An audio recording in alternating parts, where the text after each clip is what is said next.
Hi, and welcome to HUR at Home. I'm your host, Angela Stribling. It's Wednesday night, so you know it's all about lifestyles. I know we've been talking about this for the last 2 weeks, and all the ladies have been thanking me because we have a double dose of man candy for you tonight. You'll see what I mean in just a few minutes. We're going to start with, we're starting this segment. I was on BET for quite a few years, and we're going to start bringing in a lot of our BET alumni to just talk about, life back then in the music industry or news or whatever the case might be, whatever was happening then, and to see what they've been up to. So I'm going to have my friend Ed Gordon join us. A little bit later on, we'll be joined by actor extraordinaire Lamman Rucker. We actually had a chance to work together a little bit in the past. I'll see if he remembers. But let's get started with my dear friend. He is an Emmy Award winner. He's an author. You've seen him on many platforms. BET was just the tip of the iceberg. So let's welcome Ed Gordon. Hi, Hey, Ed. pretty lady. How are you? Oh, you're so kind. Oh, Thank you. How you doing, Ed? I'm good. I'm good. I think that's such a rhetorical question now. We're all about the same, and we think we're getting there, and then now we see this backslide, but we're gonna make it through.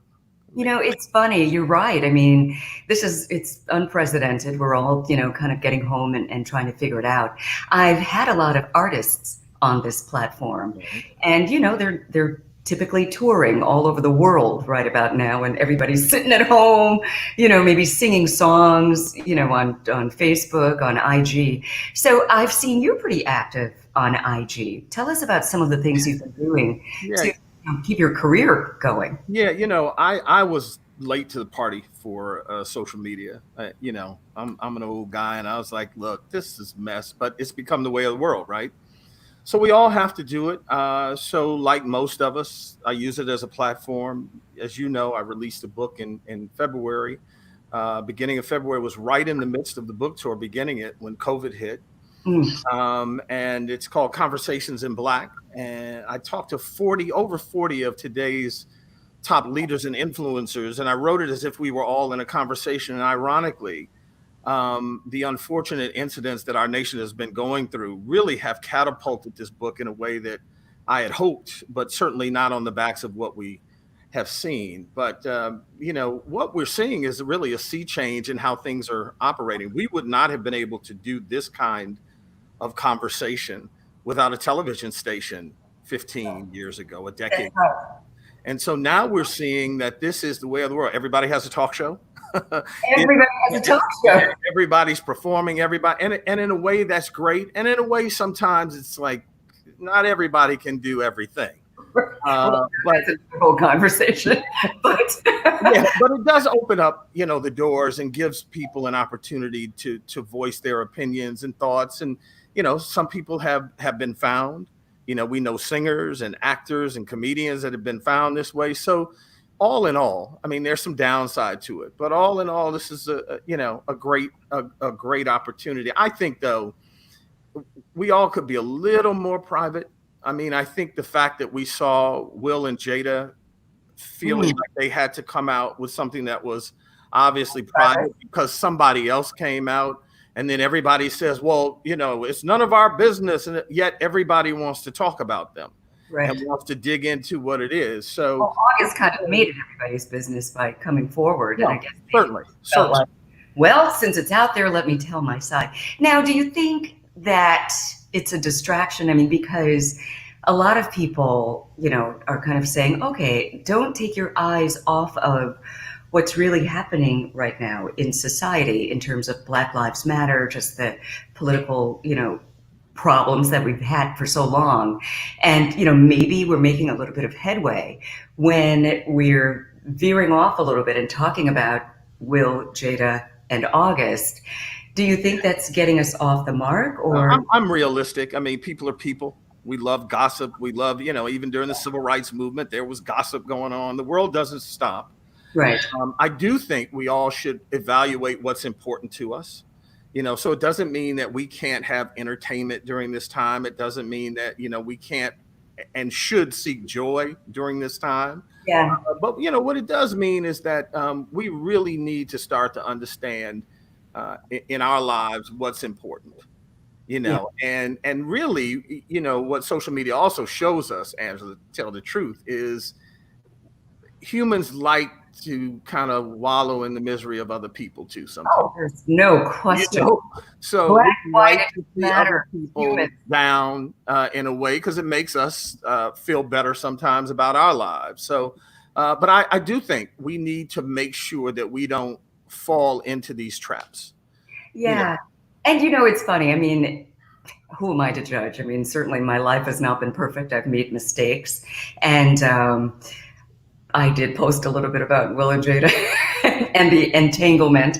But then I went back to, the things that are very important. I think it is important sometimes to take a little break, though, because a lot of the news that's happening, a lot of the information is overwhelming, and it can really get you down if you care.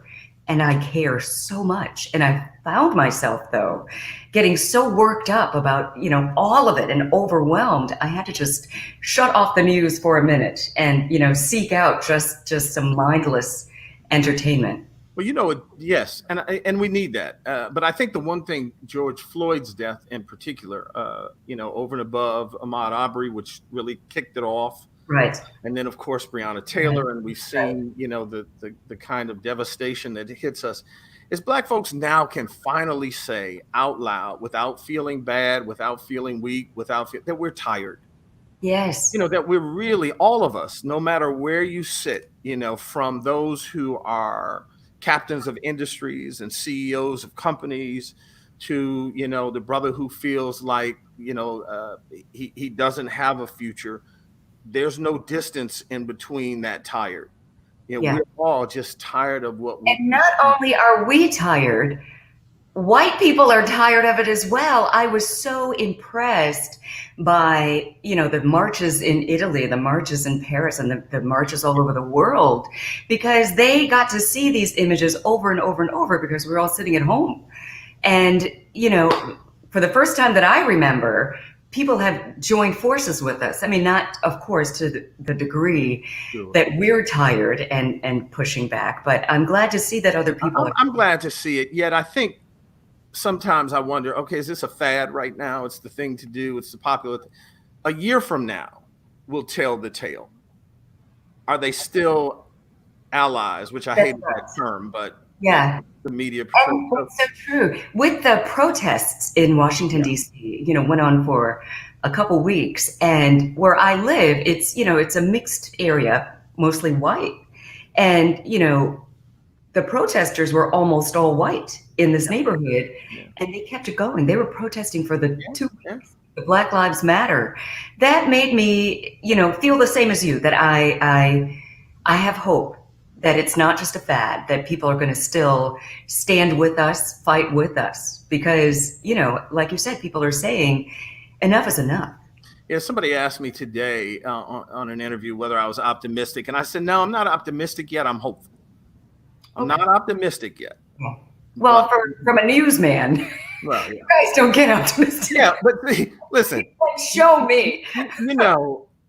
You know me. So the newsman facade is just that, right? Yeah. So, I mean, no one believes who I really, I tell people I was 2 votes away from class clown in high school. I'm not serious at all, but I play that guy on TV. So yeah, and you do. I mean, and that's a good thing actually, because you're well-rounded. I mean, do many people know that you're also a lover of good R&B music? I mean, if the people who watch you on 60 Minutes and Dateline and MSNBC and of course BET and listen to you, on the Steve Harvey Morning Show, do they know that this is the same guy?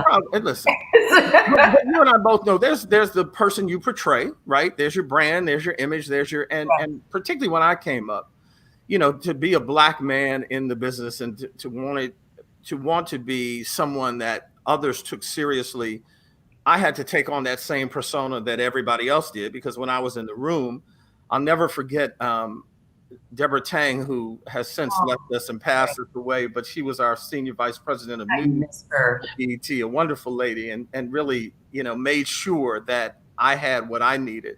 She said, Ed, when I brought you here and hired you, I wanted to make sure that we gave you enough so when you walked in a room with Dan Rather or Peter Jennings or whomever, they couldn't say you didn't belong here. Yeah. And so, I knew that I had to kind of hold up a particular image. Yeah. Because I knew white folk in particular were going to look and say, well, they don't know what they're doing. What are you doing here? Right. But you got some of the best interviews that anyone could hope for, black, white, or otherwise. Yeah. Now, that's what I made my name on, and we worked very hard at it. And, what are the ones you're the most proud of?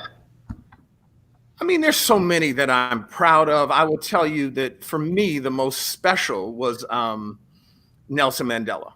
I knew you were going to say that. I got an opportunity to interview him on 3 occasions. And without question for me, that was it. Yet, O.J. Simpson was the most famous. But the one that people ask me about more than any other interview to this day is Tupac. Oh, wow. And there were kids who know me through that interview watching on YouTube. They weren't even born. Literally weren't born, but because of their love for Tupac, and because most people say that was kind of the seminal interview for him, to this day, I kid you not, there's not a week, literally, that either on the street or through social media, someone saying, hey, what was he like? And oh man, little grayer. They like, you the guy. Yeah. I was a baby then, but yeah. You're right. But that was the height of his career. Yeah. When you interviewed him. Sadly, because I think, when I think about him, we use the term, and Angela, PR is a push for these folks in the industry, all of us. And so, they'll say, oh, the genius, the next. We use it way too much, genius. Yeah. And that, but he really was a special guy. Yeah. And I got to know him a little bit, and his mother, God rest her soul, said to me, she appreciated, he asked if he could have my phone number, and he would call me periodically. Not a lot. I'm not trying to say we were, besties or anything like that. But that's special. He said, I'm looking for someone who's a little older who can kind of help me, because he knew he was missing some things, along the way. So I was so sad to see that happen. But, we can walk it all the way through Nipsey Hussle. These are the things that, as our community continues to change and grow, we're going to have to address as well. They say, oh, don't conflate them. And, we're talking about police brutality. Well, we need to be talking about both of those issues. Yeah. And a lot of things we're killing each other too often and too much as well. So we have to believe that Black. Yeah. So I want to show you something. This was on my nightstand. I started reading this, and I was honestly surprised that 45 did as much as this book says he did. I thought he was just sitting around being foolish and tweeting. But I moved that book over for this. I bought it. I didn't even ask you for the book. You sure didn't. No, I didn't, but I will ask you to sign it. So talk to us a little bit about this book. I know, again, people aren't going out and doing a lot of things, so it's a great time to read. Yeah. And it's such a powerful book. I've just started, but tell us about it. So, as you mentioned, I had interviewed so many people in my career. And as you know, Angela, some of the best parts of your conversation happen before the mic or the camera comes on. People are more candid. They don't feel as buttoned up. And I said, man, it'd be great if I could get people to talk to me that way. And I said, of all of these folks that I talked to, it'd be great if I could somehow get us all in the same room. I knew that was an impossibility. So I thought about, man, what if I write it as if we were all in the same room? So I actually had that idea and started an iteration of this book in 2012. And I'm going to show you how different 8 years can be. So some of the people I interviewed in that portion of the book, or that phase of the book, Bill Cosby, I interviewed. Maya Angelou was still alive. I interviewed her. Barack Obama had just started his second term. Trayvon Martin had just been killed. And so it was an idea that I had begun these interviews, and then I got a television project and I put the book aside. Okay. And then about a year and a half ago, I said, man, that was such a great idea. I want to do this. And so I started calling people, and I talked to over 40 people who are leaders and influencers, literally different generations. I mean, it runs the gamut from Maxine Waters, Stacey Abram, Eric Holder to T.I., Killer Mike, um, Angela Rye, Jamel Hill. I Wonderful. mean, it really runs the gamut. And so each chapter is a different topic. So we talk about the state of Black America. We talk about Black girl magic. It's not all political. We talk about our images in the media. I called that chapter the Medea Dilemma, because if you think about it, we are so proud of what Tyler Perry has done, but there are those who don't necessarily like the art of Tyler Perry. So there's Exactly. that dilemma, because you want to support someone who not only has done artistically well, but has done so much for our community. And so the book is written as if we were all sitting in one room having Having a a conversation. conversation. I love it. And I tell you what's sad though is, and as you go through the book, Angela, you'll see everything we talk about, literally everything we talk about, is what's being talked about now. Mm, From the wealth disparity mm. to the problems that African Americans have in education. I never thought about this, and here's the problem of the middle class. You automatically assume, well, everybody's got Wi-Fi. You assume that. And then I started to hear about kids having to be homeschooled that didn't have Wi-Fi at home. Mm, mm. And I said to myself, well, of course everybody doesn't have Wi-Fi. Right. Stop and think about it. It's of You course, get comfortable in your own world. right? That kind of thing, just from traveling around the world, you go to these other countries who, they don't have a television. Things that you take for granted, but, like you said, until you sit back and think about it or just have a Stop and think about conversation it. with someone. Yeah.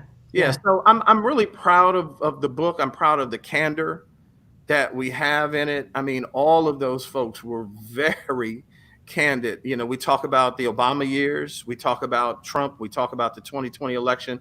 And I remind everybody right now, we haven't changed anything. We brought light to things. We're fighting for things. Right. But we have not changed We anything. haven't changed anything yet. So I don't want us to lose that dynamic. That's a good point. Yeah. I could talk to you all night, but I guess we have a lot of things to cover here. And I'm so proud of you, Ed. I mean, not just because you are an Emmy Award-winning broadcaster, but I'm glad that you're my friend, but you're doing what you believe in. And you do it with such dignity. And, when you take on a project, you're really doing it. It's not like you're just gonna, let's just get by and, get my brand out there. You're really doing it. So I'm excited about your book. I can't wait to read it. I'll circle back. And, I'm glad you're a part of the WHUR family as well. I mean, you've got your syndicated radio show on. Yeah. I mean, it's such a special network. The station has been one of those things that has brought pride to African Americans. I mean, people who don't even live in the DMV know about HUR. We know about your very good friend Melvin Lindsay and the development of with Kathy Hughes and Quiet Storm and all that has gone on. And so, we've got to hold on to these institutions that have meant so much to us and helped shape us. So it's always a great chance to shine a light on something as special as that station. Yeah, it's very special. And I know you do things with the Steve Harvey Morning Show.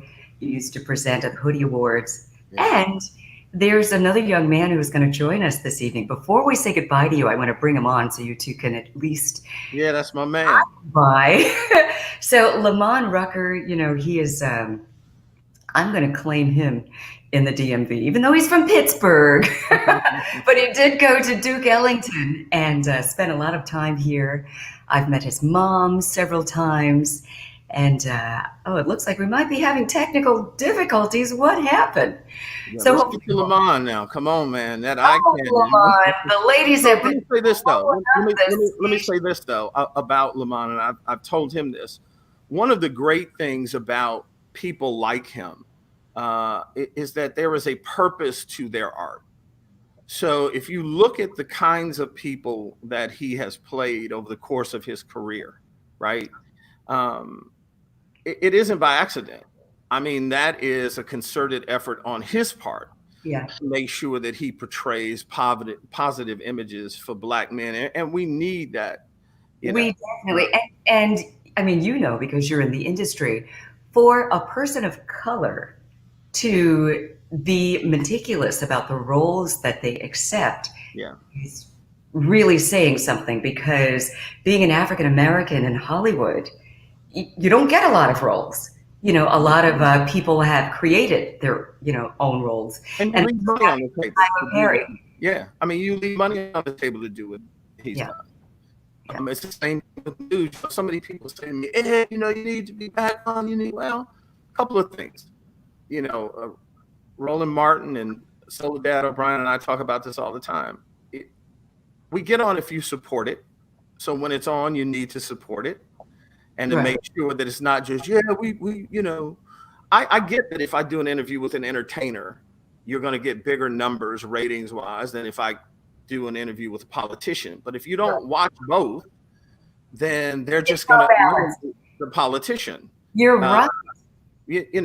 And so you've got to do that. And before I forget, I do want to say I can't announce it quite yet, but probably next week we're going to be making an announcement on something new that we've got coming on the media side. And You've got a new TV show? I think we'll be announcing I can't say what it is, but we'll be announcing. I hope within the next 3 months we'll be announcing two things, but certainly within the next week, I think we'll be able to announce one of those things. So I'm excited about. And you promise you're going to let me know so I could tell everybody I know? Absolutely.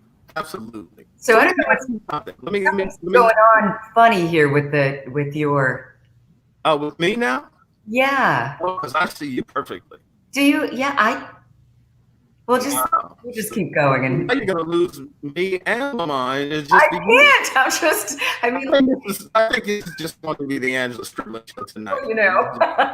I can do that too. I can sing a little jazz song. It'd have to be a cappella. So let me ask you just very quickly. Do you tell me your thoughts of BET? When we were there, I mean, so many people, and I said, listen, everybody has their age. Everybody thinks the music they grew up on was the best, and everybody. Right. So I get so much of, that was the golden age, and that was. But what we did do is we allowed the beginnings of people to find careers and get noted. When white networks didn't know who they were. Absolutely. Listen, I mean, you probably go through this whole thing too. My show was Screen Scene, so it was all about, Hollywood, the actors, the directors. Wow, speaking of actors, look who just popped up. I think they're still working out the kinks. Okay, now we're moving. Lamman Rucker, how you doing? Yeah, you did. We figured it out, huh? Messing with these. Oh iPhones, my! Oh, you're on your phone. This whack iPhone. That's what it is. How you doing? Yeah.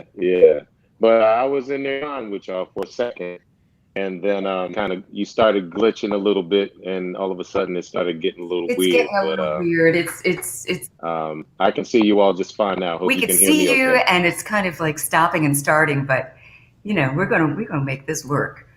So you and Ed Gordon, you both know each other, right? Yeah. That's my guy. That's my man. Baby? That's my man. How you feel, baby? I was just giving it. I was just giving you your kudos, I'm great, man. Good. Because I'm gonna step aside. I heard a little bit of love before I got. Yeah, man. I'm gonna step aside, but I just wanted to say it while you were on with us, man. Keep doing your thing. Keep making us proud, and particularly for Black men in our images, brother. You've always been there and given it positive, so we appreciate it. And Ed. Hey, man, you know how much I love you and respect you, brother. I appreciate that. Brother. Congratulations on the book. Thank you, man. I'll be grabbing my copy, and you might have to send me an extra one, tag it up for me, so that Will one will do. be for my archives, That's nice. and Will do, mate. Will do. I'll be highlighting and earmarking the other one. Nice to hear. I tear my books up, man. You know what I'm saying? I appreciate it. I'll be quoting you on one of my keynotes. And in the words of the great Ed Gordon. Right. I appreciate it, man. So much. Yeah, man. Yeah. Much love, bro. Yeah, Same here, man. For sure. All right, Miss Stribling, I'm gonna step aside and give you that because one of the viewers says my favorite people. I see. Here's the difference. This is when you get old and gray. Uncle Ed and my husband Lamman. So now it's time for me to move on. It's all good. Love comes in all ages. It's all good, and you're still looking good. It's my turn now. Look at me. I'm right behind you, little. I'm right behind you. Your little brother's right behind you, man. I like it. You looking sharp, always sharp and sophisticated. You set the bar, baby. I try, baby. Yeah. I try. You set the bar, Ed. You know it. You already know. Oh, that was amazing. Lamman Rucker, how are you doing? I'm great, Angela. How you doing, beautiful? Great to see you. Thanks for having me on. Yes, I'm so glad you're here. You and I actually had a chance to work together. I think maybe 4 or 5 years ago. You were hosting the Black Engineer of the Year Awards, and I was the voice of God for it. Do you remember that? Of course. Listen, even when we're not actually hearing your voice, I think it's impossible not to hear your voice. Thank you. Like you've been such a powerful standard and staple for, especially for those of us in the DMV. But again, I heard you and Ed chopping it up about, your BET days and all that. Yeah, man. I can't imagine. I can't think of BET and WHUR without thinking of you and your voice and that tone and the warmth and beauty of your voice. So I remember that. I remember that. Matter of fact, do they still do the Medea Awards? Yeah, I haven't. Yeah, so I haven't been invited back for a long time. Back. Everyone loved it. Well, you know what I love? I didn't even know all these things about you. That you're a former high school teacher. Mm-hmm. Yeah? Do people know that? Yeah. Well, I have to clarify that a little bit. I taught high school kids, but I didn't teach full time in a high school. So because of the detail of that and my respect for my fellow educators, there is a difference. Yeah. But I did actually teach middle school. So I've taught in high school. So I've student taught when I was in graduate school. I ran a youth entrepreneurship training program for a few years, and all of my students were also high school kids, but they came from various schools throughout the region, throughout the city. Nice. And I also coached high school basketball. So I've worked directly and hands-on with, high school kids for the longest, time. And even when I taught middle school, in particular in New York, I was teaching in the middle school, but of course, all the high school kids were always around me, and I was often pulled up into the upper grades to do a variety of different things, whether it was arts or as a math specialist, so math and science and technology. Sometimes I'm just up there supporting teachers or co-teaching, or would take over a class, even though I wasn't necessarily a high school teacher at that particular school, but because I was qualified enough to do so, you just kind of fill in and support each other and so forth. So, so just a minor technicality, but that it is an important one, because again, I know what kind of work it is, and to be in the classroom every single day, with kids. But most people are scared of middle school. So I'm very proud to say that I was one of the heroes and the gangsters in the middle grades that most people run from. So I'm gonna talk a little trash too. So all you high school teachers, you ain't got nothing on us. Middle school is if you can get through that. Middle school is serious, boy. Yeah, middle school ain't no joke. I'm gonna have to get one of those shirts. Where did you get that T-shirt? I love that. Oh yeah, right. Representing. I thought about almost wore this yesterday, and then I didn't. But this is actually, you can pick this up on this is Black Alley. This is one of theirs. So this is something I picked up. My sister, actually, I think my sister might have grabbed this for me. you know. But That's yeah, I'm always repping DC. So, like I think you mentioned earlier, I was born in Pittsburgh and coincidentally we ended claim. up going to college there. But DC's home too. So, there's a lot of people who kind of share more than one hometown, I do. and I wasn't born so in DC, yeah. but I was born in Buffalo, New York. But I spent my entire Oh adult yeah. here. That's I what am. I'm saying. I am so Exactly. DC. Exactly. Yes. So Buffalo can claim you too, but there's no way they taking you And from I us. love I ain't Buffalo. having it. We're But not yeah, doing that. exactly. This is That's my. right. Yeah. But that's what I'm saying. Home, yeah, so that's what I say, born in born in Pittsburgh, but definitely born and forged there out of steel, but I like it. polished and There. yeah, and matured in DC. Yeah, I love it. When Ed was on and he was talking about one of the things he really respects about you, and I agree, the roles that you accept, they're all uh, dignified roles. And as an actor, Thank as you. an African American actor, the roles are few and far between if you're looking for Hollywood to give you those roles. So, what do you say to that? What do you say to what he said about you?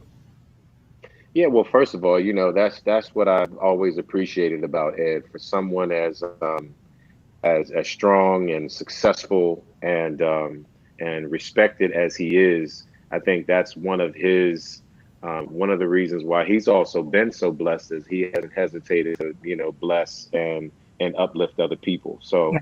So so much of my love and respect for him is even because of that, and I've seen his consistency with that. And what's important to me is really it's about quality, not quantity. So there's other people who have done a lot more than me cumulatively, maybe, right? But at what expense, right? Some of them maybe even got a much earlier start again, but I can tell you for a fact there's some of those guys as well. At what expense? Some of them are no longer around anymore because I think they jumped in there too soon before they knew what they were doing, before they were adequately, you know, um, educated or trained or understood the business, or again could have the clarity and the maturity to be smarter about their decisions, even to have more control over what those decisions were going to be.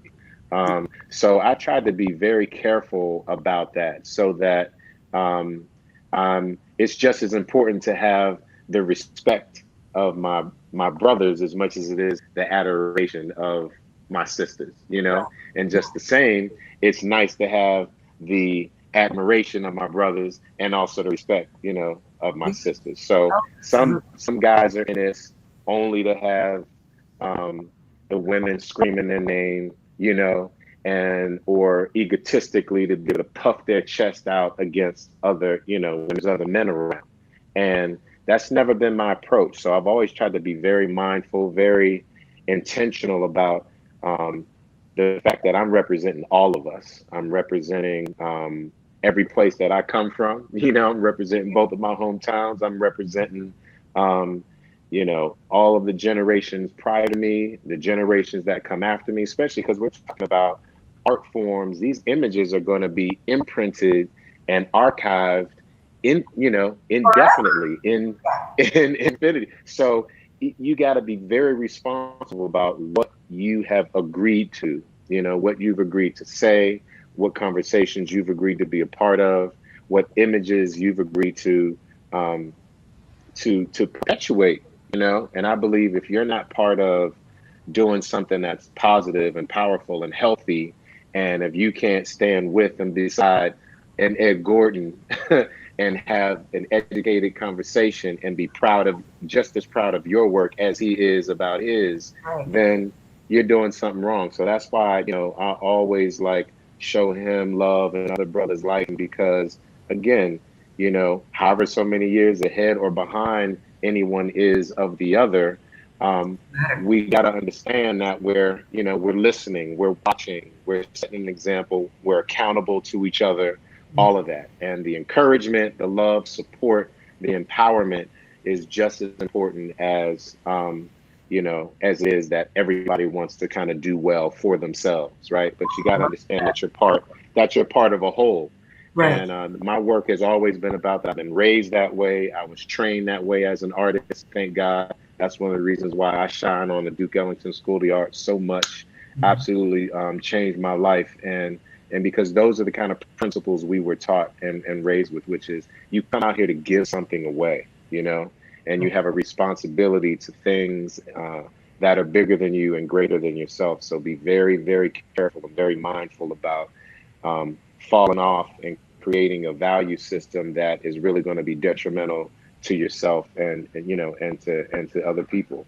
We're educating one another, and we're also educating people who don't look like us. Right. And it's a big responsibility, but it's one you got to take, very seriously. I don't have to be Mr. Perfect. I don't always have to be, the hero or, the tough guy or the lover boy or Mr. Genius or anything like that. I'm all about showing who we really are as Black men, as Black fathers and brothers and sons and husbands and all of that, and trying to be very transparent about that. And I think that's what's important. The more we take responsibility for telling the complete story, I think the better off that we are. We all have to understand that we've got power in that, and we've got a role, literally a role in that, and to take that role, seriously. Have fun and not be afraid to be flawed, but like you can't just think you can just jump out there and just do whatever. And there's not somebody to answer to. We all got somebody to answer to, as you should. Yeah, I love that so much, and thank you just for having the integrity and responsibility with your roles. I appreciate that. Thank you very much. And in the comment section, I'm not the only one who appreciates you. People are saying thank you, and they appreciate it. Thank you, everybody. Thank you for all the love and support so far. So that's important too. The more other people respond, that also encourages you and reinforces you that, okay, yeah, that's the right thing to do. Now, trust me, if I was acting like a chicken head, if I was acting like a knucklehead or whatever, rather, there'd be people who'd be, entertained by that and would encourage that too. And that's what's dangerous. There's people who, because they're getting so much attention from that, they continue to do that. Although deep down, they know their spirit, really wants them to do more, wants them to do better. So you got to be careful not to do it for the attention. Sounds like what you were saying in the beginning, that you don't do this for the glory and just to, Yeah, you got to be careful. Art, really doing it with integrity. Where does that come from? I mean, your mom is so amazing. Your mother, I got a chance to meet her a few times in DC. Yeah, probably. Yeah. She's a performer. She's an activist. She does a lot. A dancer. She's a griot. She's right. I just love her spirit. And I have to think that she is, at the foundation of a lot of Absolutely. I mean, I've been blessed to have two incredible parents. And, my father is very much, similar in many of those ways. So you'd be crazy about him had you met him too. And so it's great to have come from that union. And I'm definitely a very clear product of that union. And I'm very much a combination of the two of them in a very strong way. And I'm very proud of that, very thankful for that. I try to tell them both, thank you, all the time. So yeah, it's important to me to make them proud. It's important to me to maintain the standard and if I can even be so audacious to say so as to even raise that standard. I think that's what every parent also wants. You want, your children to, even outdo you, so I've always felt that my parents have done that with me and encouraged that. They didn't hold me back or, limit my potential. They've always facilitated, self-discovery. And it was my mother in particular who I remember handing me the brochure for Duke Ellington, as a matter of fact, and saying, hey, check this out. There's a school, sounded like something you might be, thought it's something you might be interested in. Check it out and, let us know what you want to do. But here's the criteria. here's the information, so forth and so on. So again, my parents have always facilitated that. But as artists themselves, as scholars themselves, as activists themselves, that's very much the environment that has cultivated this man you see, in front of you. So I've seen the power in that. I've seen how meaningful it is to have purpose behind your work, and to speak for the people who sometimes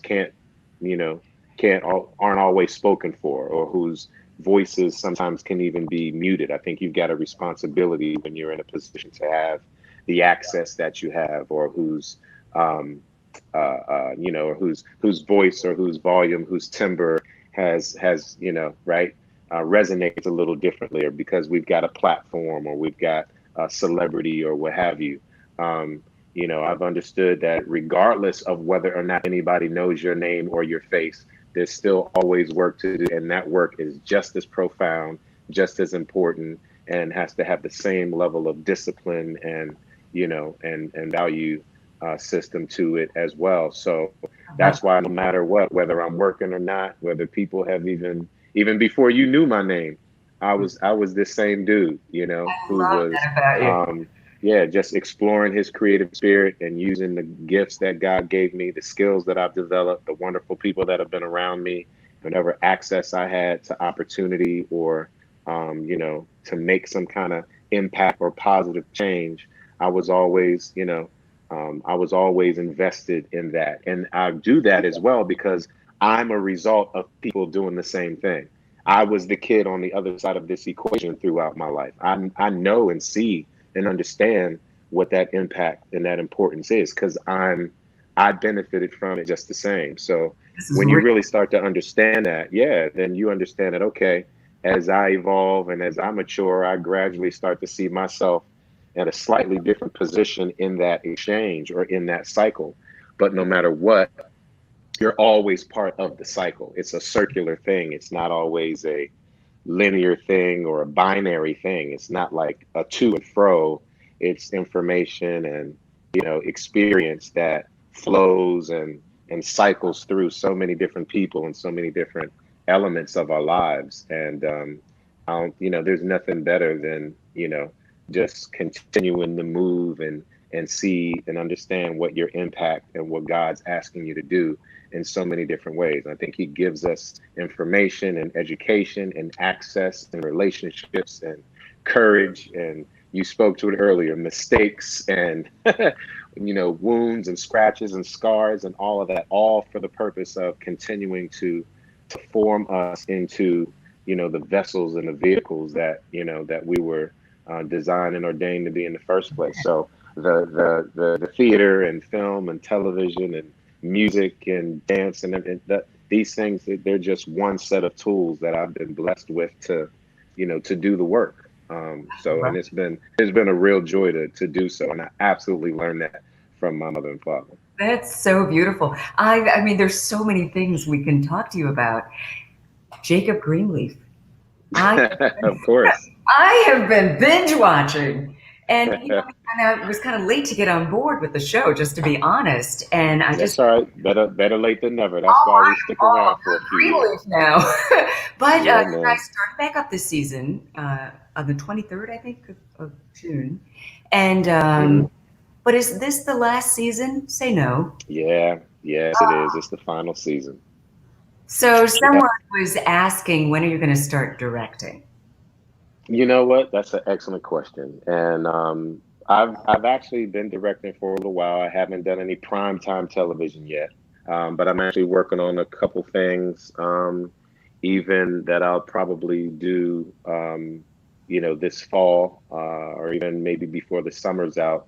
Um, of different sorts. We'll see. Some will be film, some will be theater. So even back to your positive black male image kind of question, one of the other things that I did a number of years ago with a few of my partners is we started a nonprofit called the Black Gents of Hollywood, which now we're called just the Black Gents.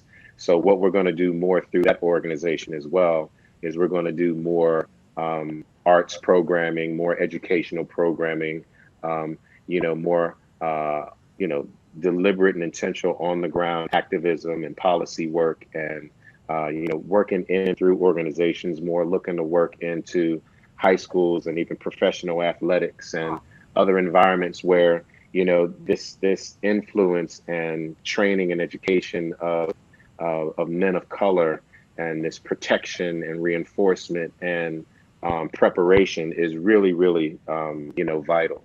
And with that, we use the arts as our primary tool for doing so. So we've got a couple original, content ideas, which we had already played with years back as far as full-fledged plays. Okay. In particular, one of our most famous ones was one we did about the Tuskegee Airmen and ran off Broadway for about 4 years, called Black Angels over Tuskegee. Now we're going to do some shorter form things. So I'll be directing a lot more of those, and whether they're just theatrical pieces, stage readings, spoken word, what have you, there's some of that that's going to happen. If we would have lasted a little longer with Greenleaf, I definitely had it in my strategy to not only shadow, but to, absolutely to get an episode or two before we finished. I didn't anticipate that they would decide to wrap this story up in 5 years. Why? Why is it ending? Yeah. Because that, again, above my pay grade, as they say. So I think that it's just an executive decision to, and there's so many theories that people have, and even that I have, even understanding the business the way I do. Whether it's, first of all, one of the things is I believe, even as an original program, people kind of forget now, especially that there's other programs that have come after us. Greenleaf was the first original drama series program from OWN. That's a very tough position to be in. It's easy to see now that, of course, it's great. And of course, this thing was going to, be super successful, but that's no guarantee. It was a huge risk for them. And I think they chose to take a calculated risk. So I think their initial kind of strategy was like, let's see if we can do this for about 5 years. Right. And we'll try to do that. And then after that, we'll move on to the next thing, or, whatever. I mean, they may have only had our co-creator and head show writer and executive producer Craig Wright. They may have only had him contracted for 5 years, for all I know. I mean, sometimes it's just the simple business, of that, right? Like you just never know all the different things. I know we've got a new president now than we did when the show started. I mean, there's so many things that change. We've also got 4 or 5 other shows now. We're not the only show in town, right? So you've got other priorities. You've got other places where the network and maybe the studio and studios behind some of these other projects. Not to mention the non-1-hour drama serial programs that are, throughout the OWN network. I mean, OWN has grown and evolved in so many incredible ways. So we played our role, we've done our part, and sometimes that's just how it is. At some point you say, hey, thanks you all, thanks for your time, you know what I mean? Thanks for your service. Yeah. We're closing this chapter and on to the next thing. So you learn not to take it personally. And I also think it's better to go out on top, go out as a great, successful show. We've told an incredible story. You've got to know these really incredibly interesting, loving, dynamic, God-driven people. Amazing.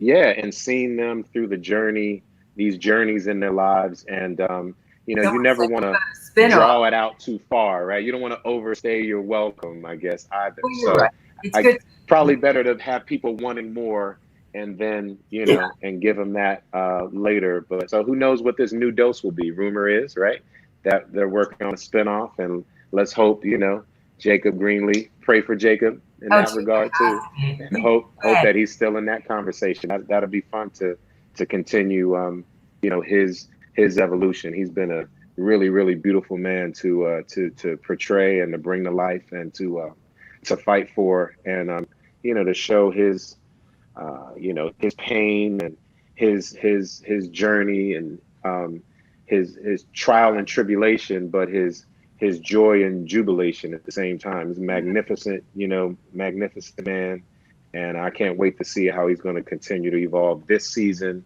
And as I said, even hopefully beyond. His family, his kids, his sisters, his mom and dad.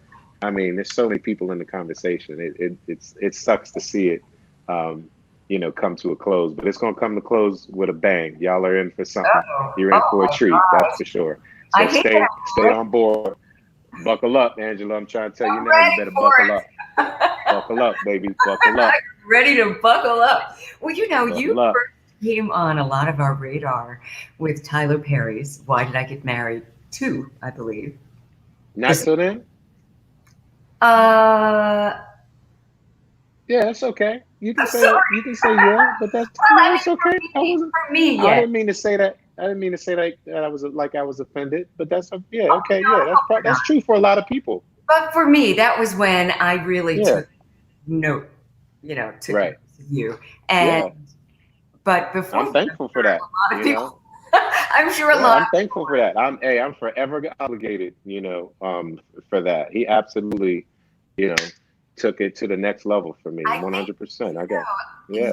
Yeah. And, of course, you're a good looking guy, you're a, leading No, man. thank you. And yes, and so people want to know what's going on with you personally. Um, people are always trying to guess your love life. Are they Oh, really? where'd you go? Where'd So you go? as I I as know I as you're I in there. disappear off the screen, right? No.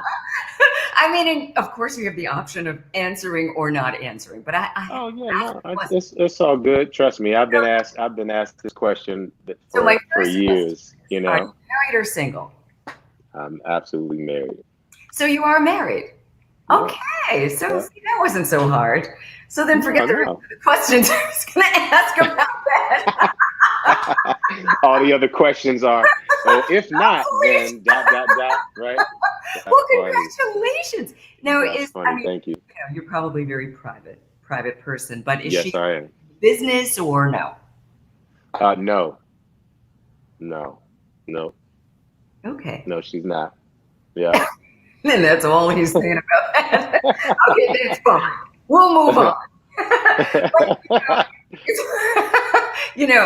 I host a show called Pillow Talk, and so it's all about Ah, people, okay. Well, talking. then that's another conversation for Yeah. that show. Okay, we'll have you back. We'll All have you right. on the radio show. There you go.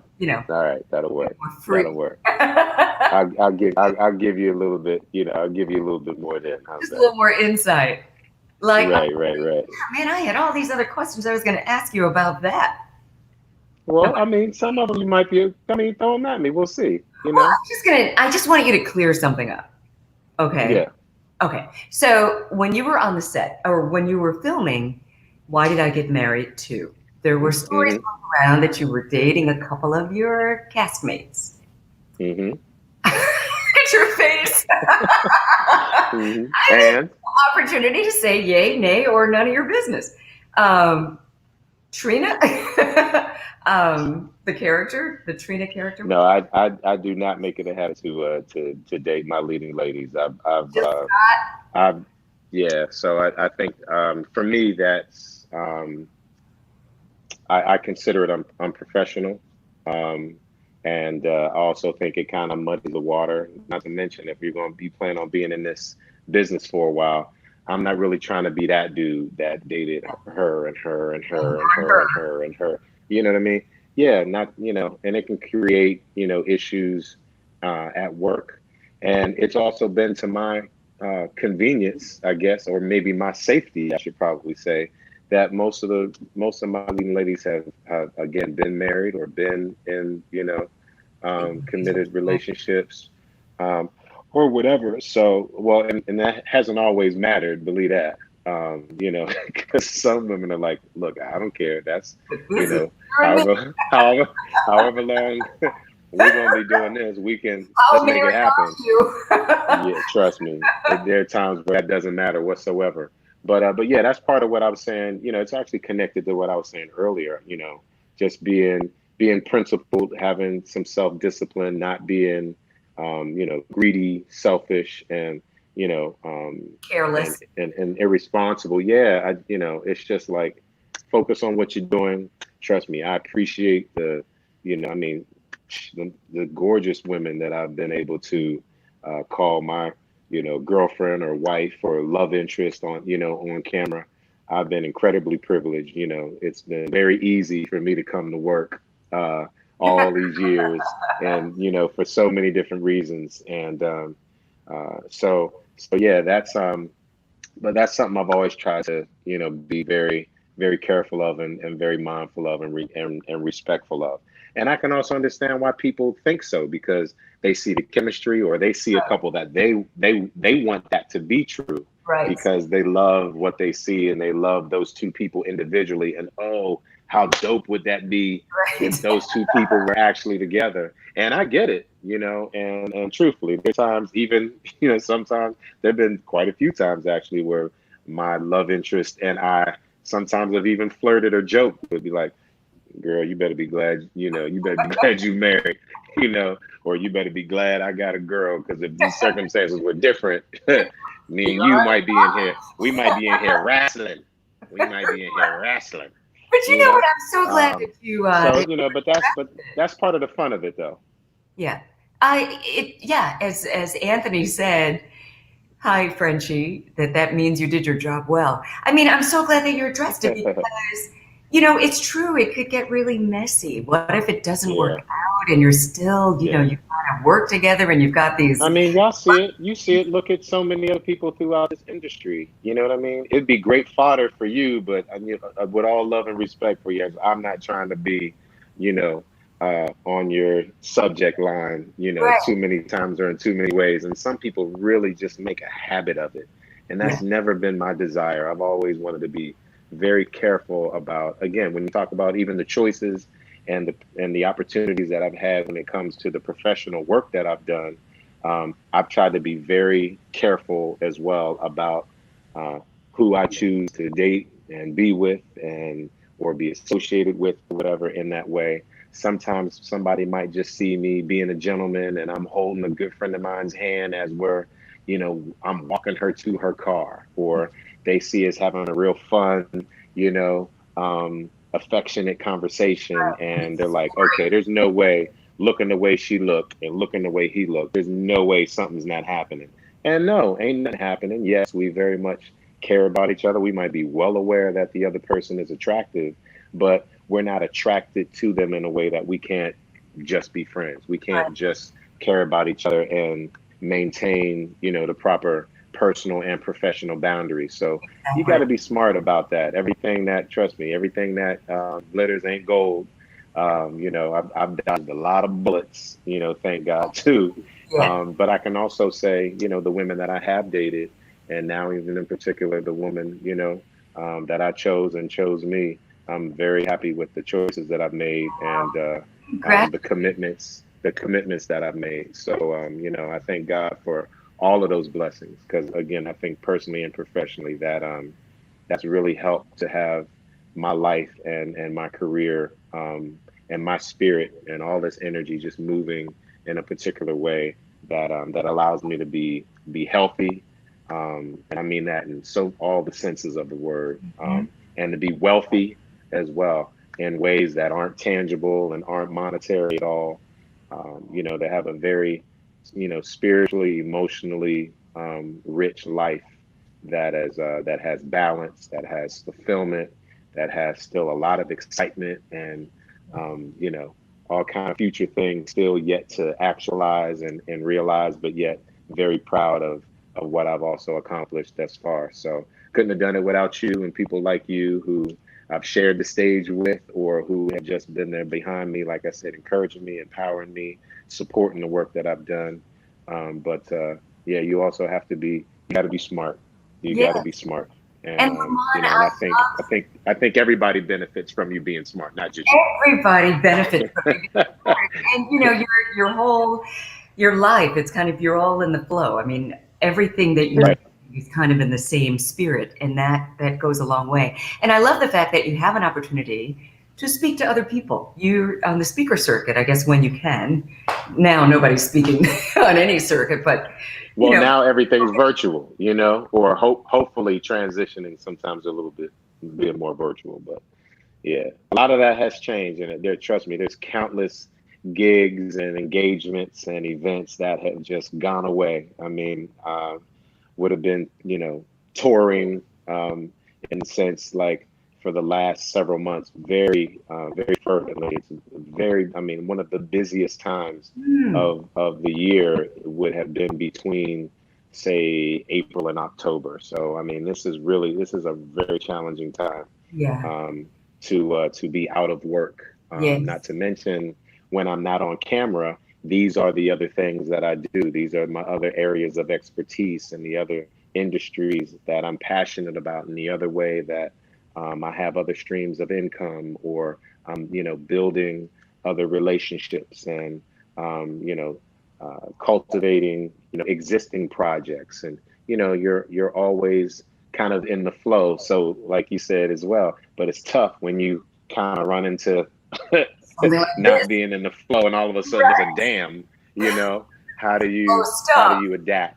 Yeah. Right. But that's who we are. That's what we do. We Yeah. adapt. Yeah, we adapt. So Lamman, I appreciate you taking the time to spend my pleasure.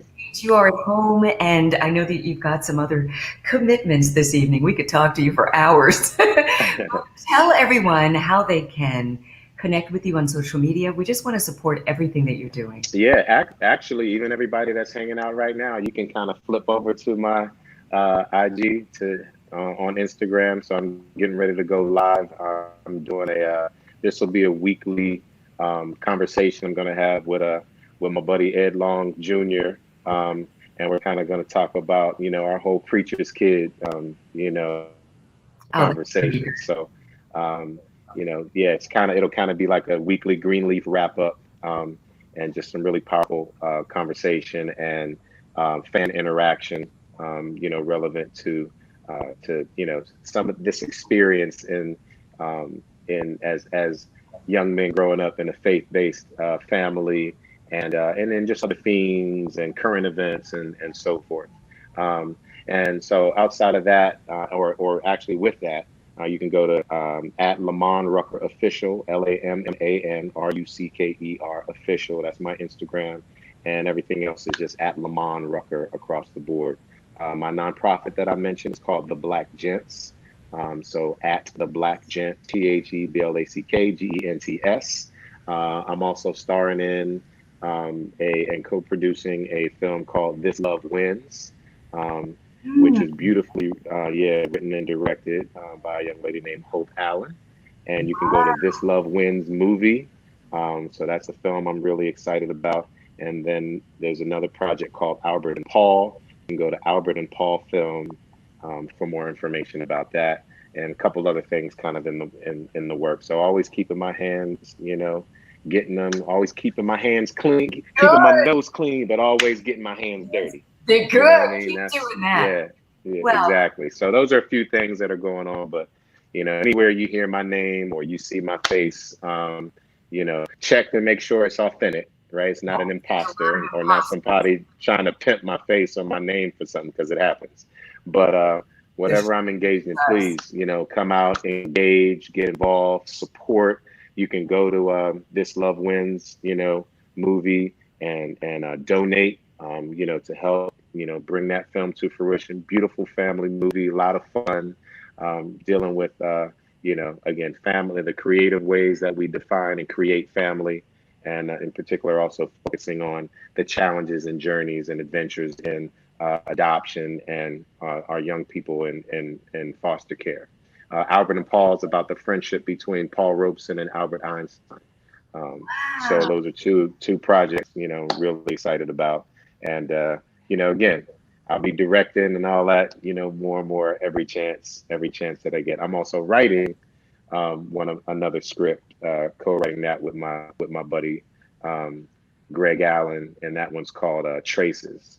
So Gregory Khalil Allen, incredible writer, great young director, and we did this project years ago when I was in college. So we're revamping it, punching it up. It's going to be dope, and that one's called Traces. So when the time comes, I'll give you more details about that as it comes further along.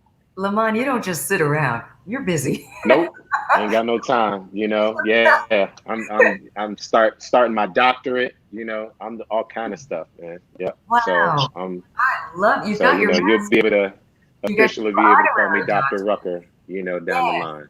Oh, yeah. I got a couple honorary doctorates already. I know. That I want to actually do some fun, do the research, do the work, and do some publishing in the near future. So, yeah. We'll be watching. We're here for all of it. Lamman, appreciate it. Keep doing what you're doing. We're so proud of you. And my pleasure. Thank you, beautiful. I appreciate you so much. Nice to see you again. Nice to see all right. You. I'm going to see you on your live. Wow, Lamman Rucker, that was an amazing conversation. Thank you so much for hanging out with us tonight on HUR at Home. Tonight it's all about lifestyles. Make sure you join us tomorrow night. HUR at Home music with My Girls en Vogue. That's going to be on WHUR-FM Instagram. That's 9:00 p.m. Eastern Standard Time. I'm Angela Stribling. Have a good night. Thank you.